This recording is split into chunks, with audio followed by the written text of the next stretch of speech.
Hello my lovelies, how are you doing? We have 2 more chapters left of Stone Goblins. So let's get into it. Chapter 11, Never Wake a Sleeping Dragon. Isn't that from Harry Potter?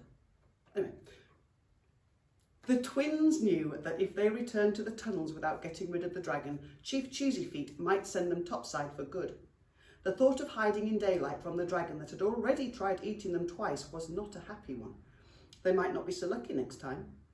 The beast was still lying on her back in a dead faint, but they needed to think of something quickly.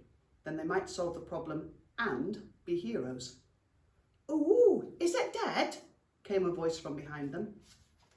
The twins twirled around and saw Damp Patch and Stain creeping towards them. They were trying to hide behind a branch of leaves. "Oh, Cor, it's so big." "What are you two doing here?" said Seepage. The brothers grabbed 1 goblin each and bundled them behind a rock. "Dribbledraw said we couldn't go and see the dragon, said it was too dangerous," said Damp Patch. "It's not fair," said Stain, "so we decided to come look for ourselves." I don't think that's such a good idea," said Seepage. "Your dad will go mad if he sees you up here." "Absolutely," agreed Saggy Pant. "I'll take them back, Seeps, and you sort the dragon out, right?" "How does that work?" squawked Seepage. "We'll all go back down the tunnels and pretend it's gone away. Then maybe when we come back later, it won't be here no more." He had already given up the idea of being a hero. The 4 goblins crept slowly around the head of the sleeping dragon. Damp Patch's attention was caught by the different coloured scales of the dragon's eyelids when, to his horror, they flicked open. All 4 goblins froze in a moment of pure terror. Saggy Pant managed to find his voice just as the dragon rose. "Run!" he cried. The 4 goblins scattered. Now, the goblins thought that the dragon would be furious and ready to eat them with a flick of her tongue, but the truth was she had had just about enough of goblins.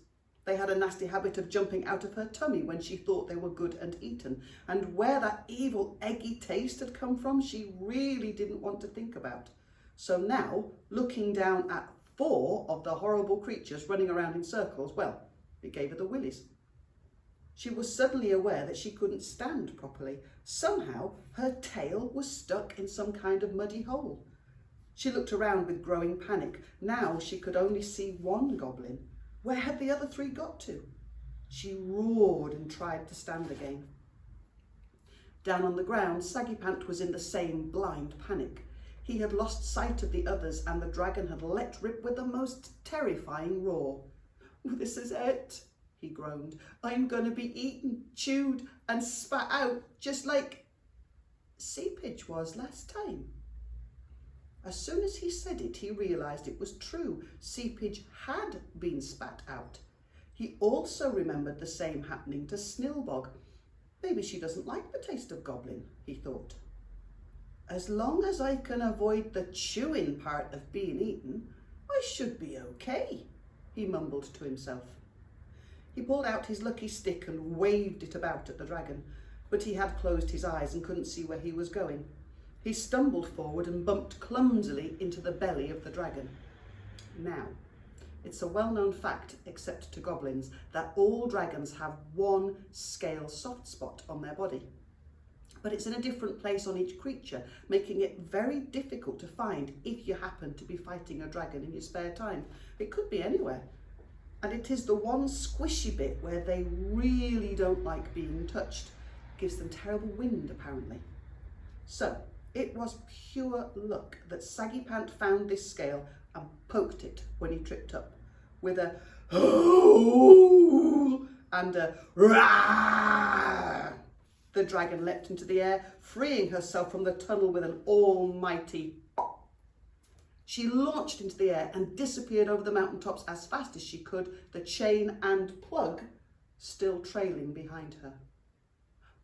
And that's it for chapter 11. We have 1 left. I'll see you next week. Bye.